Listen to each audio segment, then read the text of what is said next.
जय हिंद future office. Welcome to Indore defence academy. मैं क्षम और आप सभी का इंदौर डिफेंस एकेडमी के यूट्यूब प्लेटफॉर्म पे आप सभी का स्वागत करता हूं। हमारी एफकेट 1 के लिए 2026 के लिए जो सीरीज चल रही है उसमें आज हमारा लेक्चर 3 होने वाला है पॉलिटी का, जिसमें से अभी तक हम क्या कर चुके हैं, हम मेकिंग ऑफ इंडियन कॉन्स्टिट्यूशन कर चुके हैं, 8 शेड्यूल्स, कुछ इंपॉर्टेंट वर्ड्स के मीनिंग, साथ साथ आर्टिकल 1 to 35 हमने कंप्लीट कर लिया है। आज जो हम चालू करने वाले हैं, हम हमारा पार्ट 4 चालू करने वाले हैं, जिसे हम क्या कहते हैं, directive principle of state policies कहते हैं। क्लियर है ये वाली बात? तो चलिए directive principle of state policies चालू करते हैं। तो सबसे पहले ये किस पार्ट में गिवन है? हमारे पार्ट 4 में गिवन है। आर्टिकल 36 to 51 इससे डील करता है।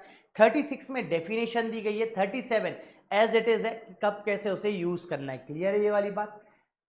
कहां से इंस्पिरेशन ली गई? इसे आयरिश कॉन्स्टिट्यूशन से लिया गया है। साथ साथ आयरिश कॉन्स्टिट्यूशन के साथ साथ आप याद रखना, आयरलैंड ने इसको कहां से लिया था? स्पेन से लिया था, स्पेनिश कॉन्स्टिट्यूशन से लिया था। क्लियर है ये वाली बात?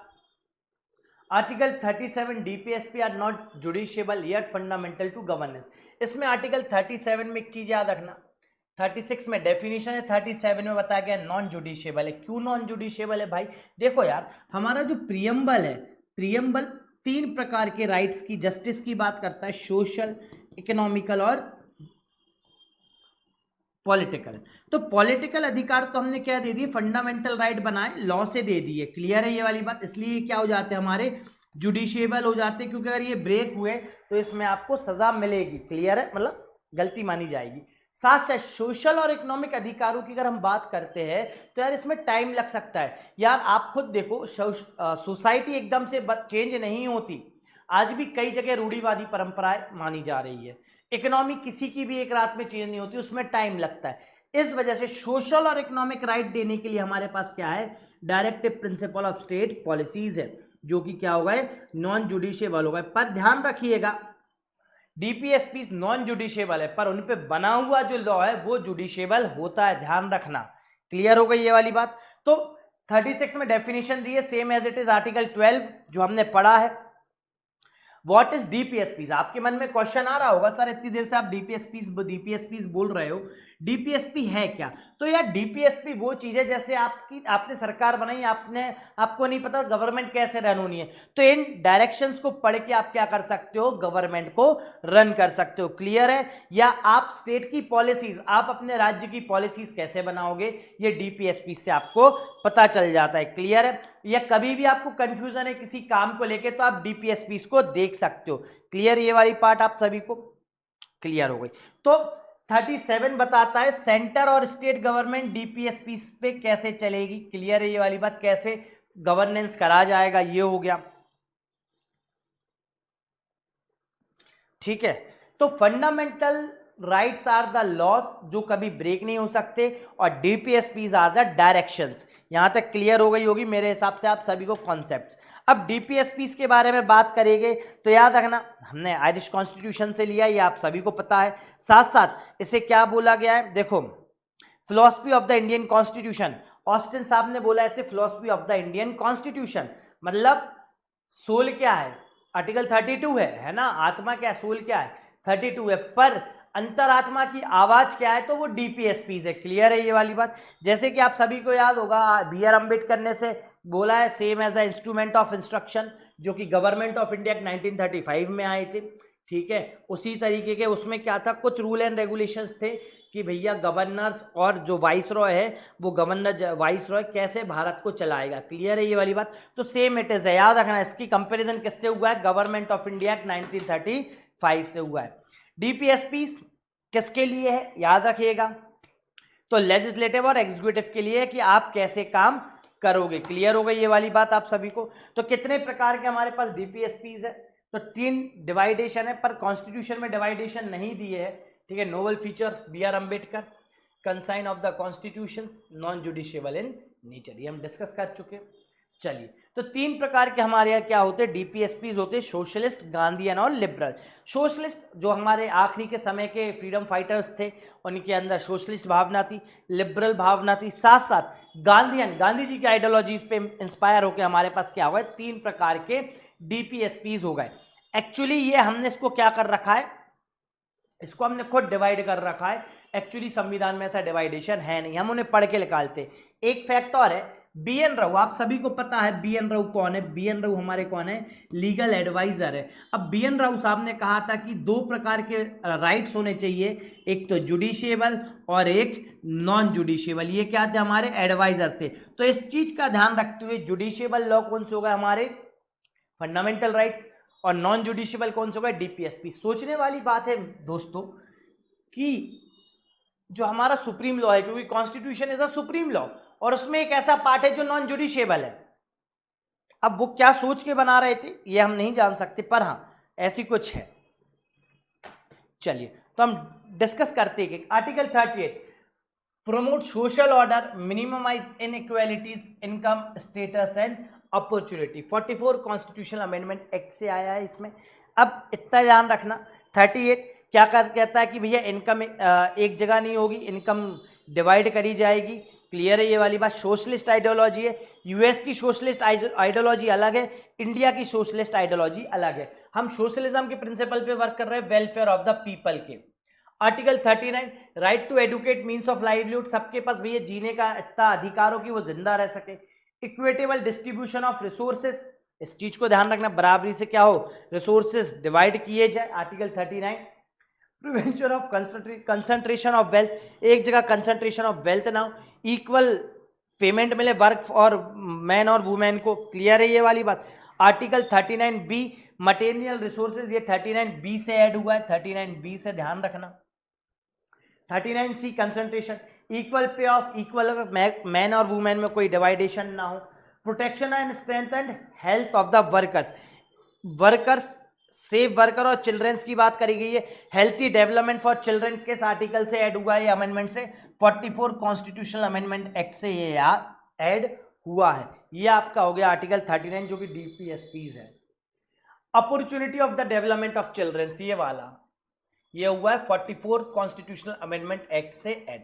आर्टिकल 39A है, याद रखना जब जब आप कैपिटल ए देख लो तो capital A easily means it कि ये कहां से आया है, हमारे अमेंडमेंट से।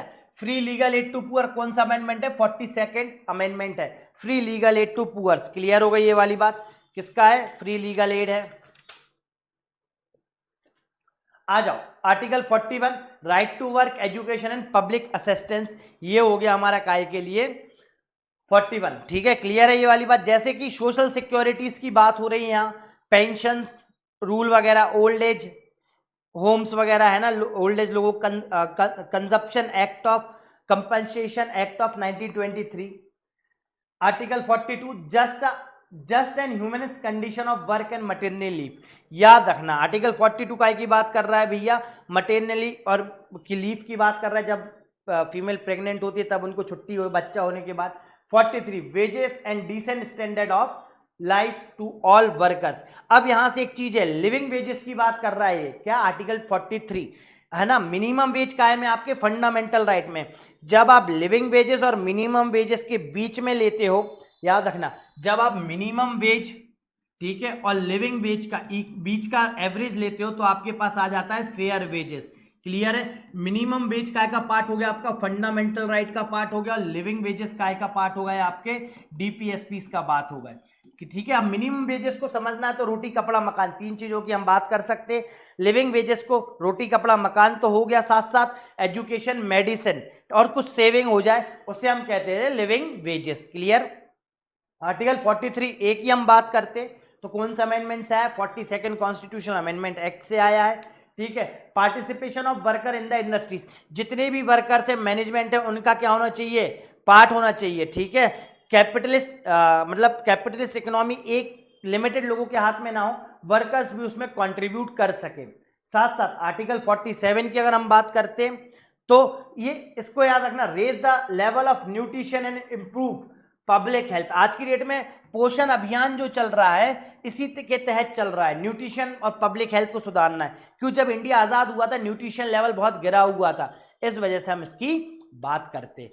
क्लियर है। इसके बाद जो हम करेंगे वो है गांधीयन प्रिंसिपल। ये गांधी जी की आइडियोलॉजी पे डिपेंड है। अब जिसने गांधी जी को पढ़ रखा है, जैसे वो पंचायत की बात करते थे, ठीक है, कॉटेज इंडस्ट्रीज की बात करते थे, लिकर बैन करने की बात करते थे, शॉल्टर किलिंग्स की बात करते थे कि नहीं होनी चाहिए, तो बस उसी प्रकार का रहेगा। Article 40 organise a village panchayat, इसके लिए हमने 93rd अमेंडमेंट किया और क्या ला दी, विलेज पंचायत ले आए।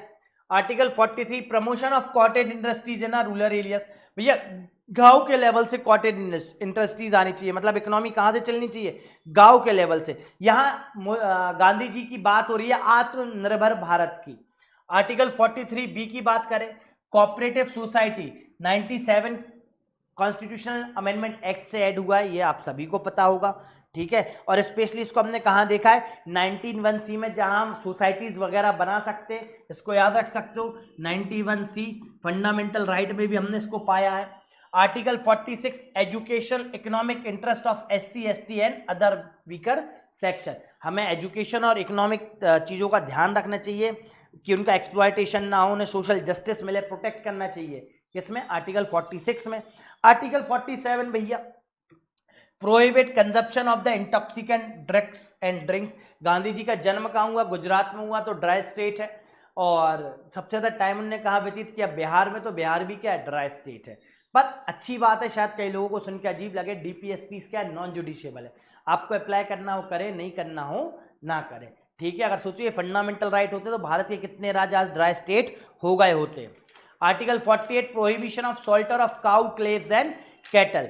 काउ क्लेव्स एंड कैटल की बात करी गई, किसी भी चाहे दूध देने वाला जानवर हो या दूध ना देने वाला जानवर हो, उनकी आपको शॉल्टर नहीं करना चाहिए। तो यहां से एक चीज याद रखना, हमारे पास सोशलिस्ट 8 है, गांधीयन कितने होगा जल्दी कमेंट करके बता देना तुम लोग, 6, और लिबरल कितने हमारे पास, टोटल 7, तो टोटल कितने DPSPs हो गए हमारे पास, 21।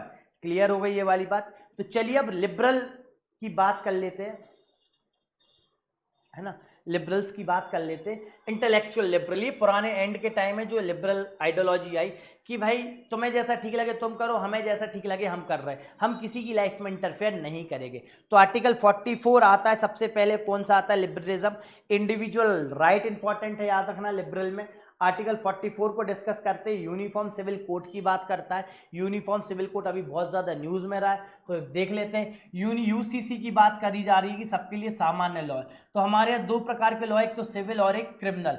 तो क्रिमिनल लॉ तो हमारा कायम है UCC में, चाहे कोई मर्डर करे कैसा करे सो है। सिविल लॉस की बात करी जा रही है क्योंकि हिंदू मैरिज एक्ट अलग है और मुस्लिम मैरिज एक्ट अलग है, तो बस इसको UCC करने की बात की जा रही है, यहाँ इसको चीज को ध्यान रखिएगा आप सब। Article 45 early childhood care education for children 0 to 6 years, 86 constitution. देखो पहले इसमें क्या लिखा था कि हमें एजुकेशन देना है चिल्ड्रंस को 6 से 14 साल के लिए, और हम एक अचीव करेंगे 10 साल में, पर किसी कारणवश हम इसे अचीव नहीं कर पाए। जब हमने 86 कॉन्स्टिट्यूशनल अमेंडमेंट किया, जिस दिन हमने उसे फंडामेंटल राइट बनाया, जब हम केपेबल हो गए सबको एजुकेशन देने के लिए, तो यहाँ वर्डिंग्स चेंज कर दिए, early childhood care education for 0 to 6 year, और इसके वर्डिंग्स उठा के कहाँ लिख दिए, 6 to 14 years के आर्टिकल 21A में लिख दिए। पहले ये वर्डिंग्स कहाँ लिखे थे, आर्टिकल 45 में लिखे थे। क्लियर हो गई ये वाली बात। अब आ जाइए आर्टिकल 48 की बात करते हैं, एग्रीकल्चर एंड एनिमल हस्बेंड्री की। ये बहुत समय बाद याद आया कि एग्रीकल्चर और एनिमल हस्बेंड्री होनी चाहिए। आर्टिकल 48A से गवर्नमेंट को कुछ समय बाद याद आता है protection of environment, forest and wild life. ये जिम्मेदारी किसकी है, सरकार की है। 42nd कॉन्स्टिट्यूशनल अमेंडमेंट एक्ट, ठीक है, इसके लिए हमने वाइल्ड लाइफ प्रोटेक्शन एक्ट वगैरह बना रखे हैं। Article 49 protection of monument of place of historic interest, इसके लिए भी हम कई लॉ बना रखे हैं। Archaeological protection of archaeological and monument historical background monuments of India. Article 50 separation of judiciary and executive. याद रखें जुडिशरी और एग्जीक्यूटिव अलग अलग है। ये आर्टिकल 50 आपका क्या है, बेसिक स्ट्रक्चर का पार्ट है, काय में से, DPSPs में से। क्लियर है ये वाली बात। आर्टिकल 50 सेपरेशन ऑफ पावर की बात करता है, ये बदला नहीं जा सकता। और आर्टिकल 51 क्या बात करता है कि इंटरनेशनल पीस, सिक्योरिटी और ऑनरेबल रिलेशन हम मेंटेन करेंगे अपने आसपास के साथ, और जो भी ट्रीटीज है और डिस्प्यूट सेशन है या जो भी UN की ट्रीटीज है हम उस सबको क्या करेंगे, फॉलो करेंगे। क्लियर हो गई ये वाली बात। टोटल 21 हमारे पास क्या हुआ है, अब देखिए चलो यहां से, ठीक है। तो before 1976 DPSB confirm to run as a subsidiaries of fundamental right in the sense of fundamental right prevailing over DPSPs, but 42nd Constitutional Amendment Act 1976 DPSP given the precedence over the fundamental rights, they come into conflict. अब इसको हम discuss करेंगे, चिंता मत करिए, एक एक part को डिस्कस करेंगे, ठीक है।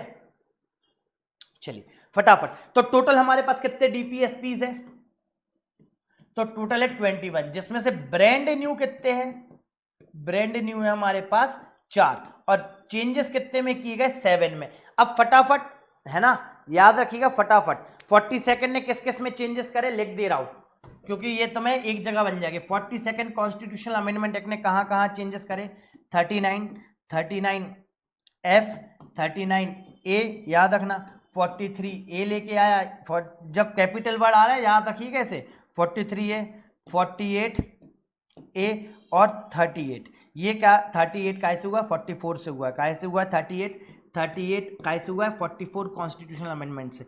अब बात करते हैं 86 कॉन्स्टिट्यूशनल अमेंडमेंट एक्ट की, तो इससे कौन सा बदला है, आर्टिकल 45 बदला है, इसके वर्ड्स चेंज हुए, बस क्या चेंज हुए, वर्ड्स चेंज हुए, ठीक है। अब आ जाओ 97 कॉन्स्टिट्यूशनल अमेंडमेंट एक्ट 2011 पे, तो इसका कौन सा हुआ, आर्टिकल 43B आया है, ठीक है, कोऑपरेटिव सोसाइटी। एक और बचा, क्लियर हो गई। मतलब अगर हम 26 जनवरी 1950 के दिन अगर हम हमारे वो देखते, क्या देखते, डीपीएसपी तो कितने होते हमारे पास 18 है, पर अब कितने नाउ 21 है, क्लियर हो गई ये वाली बात, ये छोटी छोटी चीजें। अब बात करते हैं सेक्शंस कहाँ से मिलता है, इसको पावर कहाँ से मिलती है, जब ये नॉन जुडिशियबल है तो इसको पावर मिलती है कहाँ से, पब्लिक से, ध्यान रखना। अब जो भी सरकार आएगी डीपीएसपी के अनुसार अपने पॉलिसीज को फ्रेम नहीं कर रहे हैं तो वो सरकार आप पसंद नहीं करोगे, इसलिए we the people of India से इसको क्या मिली है, पावर मिली है, क्लियर हो गई ये वाली बात। हमने इसको ऐसे है इसको जुडिशियबल क्यों नहीं रखा था यार, जिस समय हम आजाद हुए थे उस समय हम बहुत ज्यादा पिछड़े थे और फाइनेंशियल इशू बहुत ज्यादा था, इस वजह से हमने इसको क्या नहीं रखा था, जुडिशियबल नहीं रखा था। पर समय के साथ चीजें बदलेगी और हम इसको क्या कर देंगे, बहुत सारी। अब पिछले 70 सालों में बहुत से डीपीएसपी पे लॉ बन गया है और वो जुडिशियबल है, याद रखना, एस डीपीएसपीज आर नॉन जुडिशियबल। अगर उस डीपीएसपी पे लॉ बन जाता है तो वो क्या हो जाते हैं, जुडिशियबल हो जाते हैं, क्लियर है ये वाली बात, सभी को क्लियर हो गई। अब बात करते कॉन्फ्लिक्ट्स की, डीपीएसपीज और फंडामेंटल राइट। तो इसकी शुरुआत हुई थी चंपाकाई दोराई राजन केस से, याद रखना मैं केसेस लिखते जा रहा हूं तुम फटाफट रिमेंबर रखना, ठीक है। चंपाकाई दोराई राजन केस, चंपाकरण दोराई राजन केस, ठीक है। दोराई कब हुआ था ये भैया, कमेंट करके बताओ। 1951 में हुआ था, कब हुआ था, 1951, संविधान बनते ही साथ इसकी लड़ाई चालू हो गई थी। इसमें क्या बोला गया था कि फंडामेंटल राइट्स को क्या किया जा सकता है, fundamental rights can be amended, ठीक है। अब देखना इधर ही से समझ लेना, कितना खुश है पार्लियामेंट कि यार अमेंड करने का मौका मिल गया, ठीक है। और फंडामेंटल राइट के नीचे रहेंगे कौन, डीपीएसपी, क्लियर हो गई ये वाली बात, यहां फंडामेंटल राइट जीत गया। अब होता है दूसरा केस, कौन सा केस होता है, कौन सा केस होता है, गोलकनाथ केस। गोलकनाथ केस कब का है, जल्दी कमेंट करके बताओ, अभी लिखवाया था, ठीक है, ये तुम्हारी जिम्मेदारी है शेयर का कमेंट।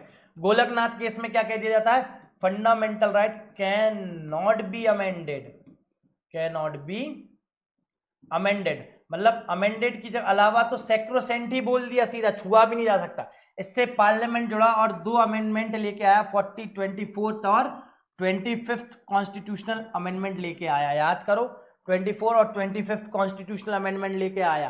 क्या किया था इस अमेंडमेंट में उनने, याद करना, 24 से क्या जोड़ दिया गया था, 368 में जोड़ा गया था और आर्टिकल 13 में जोड़ा गया था, क्लियर याद आई तुम्हें ये वाली बात, आर्टिकल 13 में क्लॉज। अब उसके बाद आता है कौन सा केस, केशवानंद भारती केस से अमेंड कहाँ किया गया था, 368 आर्टिकल 13 में क्या जोड़ा था, 13.4 ऐड करा था। अब आता है कौन सा केस, केशवानंद भारतीय केस। कौन सा केस आता है, केशवानंद भारतीय केस आता है, 1973 का टाइम है।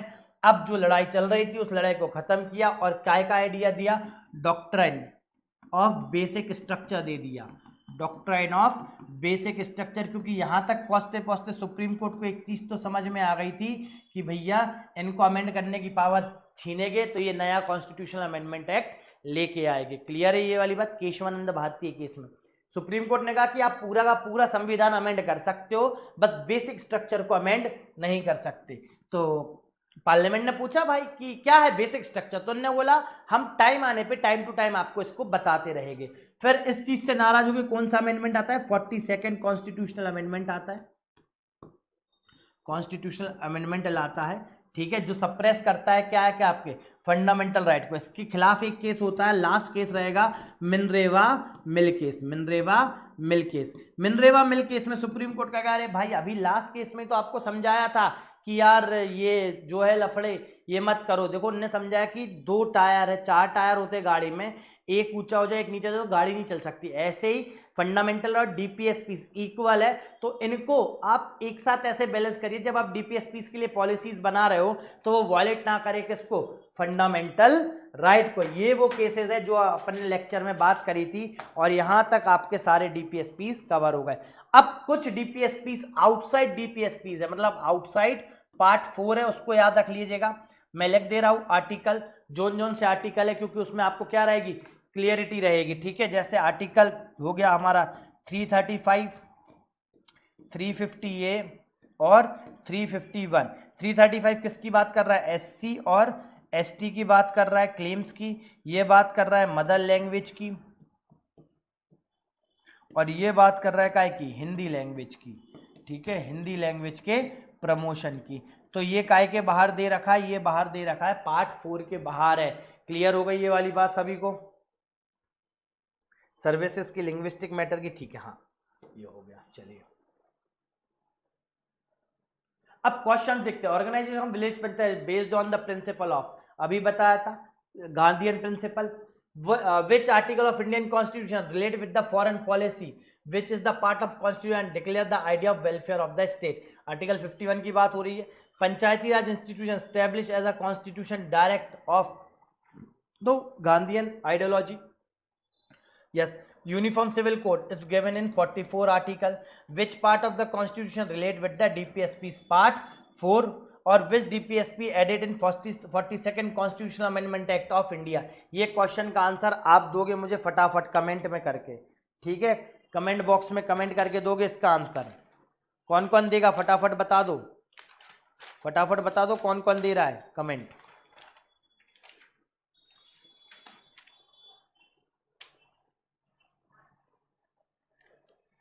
ठीक है, अब इसमें 4 है, इसमें ऑप्शन देख के आप बता देना, ठीक है। अब आ जाओ मोस्ट इंपॉर्टेंट टॉपिक पे, फंडामेंटल राइट्स। फंडामेंटल राइट्स अब हमें करने हैं, क्योंकि फंडामेंटल राइट्स से आपके क्वेश्चन बन जाते हैं और कभी कभार ये पूछ भी लिए जाते हैं। क्लियर है ये वाली बात? तो फंडामेंटल राइट सबसे सरल टॉपिक है, ज़्यादा कोई कठिन टॉपिक नहीं है। इससे ईजी कुछ नहीं हो सकता इंडियन कॉन्स्टिट्यूशन में, क्योंकि अगर इससे ईजी आप ढूंढने जाओगे तो ज़्यादा कुछ आपको मिलेगा नहीं, ठीक है। तो बात करते 51 है, पार्ट 4A में दिया गया आपका क्या? Fundamental duties Indian. किस कमेटी ने उसे सजेस्ट किया था? स्वर्ण सिंह कमेटी के रिकमेंडेशन पे आया था ये ऑन ड्यूटीज। और कौन सा अमेंडमेंट है? 42nd कॉन्स्टिट्यूशनल अमेंडमेंट है। और अब बात तो ऐसी हो गई ना कि सरकार को जिम्मेदारी तो डीपीएसपी ने बता दी, अब सरकार ने कहा यार नागरिकों की भी कुछ जिम्मेदारी है, हर चीज सरकार के ऊपर मत थोपा करो। क्लियर है? इसलिए क्या आते हैं भाई हमारे फंडामेंटल ड्यूटीज को लाया जाता है। तो फंडामेंटल ड्यूटीज की बात करें, abide by the constitution, colour बदल दो, रिस्पेक्ट नेशनल फ्लैग एंथम, हम भैया अपने नेशनल फ्लैग और एंथम की रिस्पेक्ट करनी चाहिए। नोबल आइडियाज, भैया जो हमारे फ्रीडम फाइटर्स हैं उनकी रिस्पेक्ट करें, उनके आइडियाज को हम माने, ये किसकी जिम्मेदारी है? ये हमारी जिम्मेदारी है, फंडामेंटल ड्यूटीज है हमारी।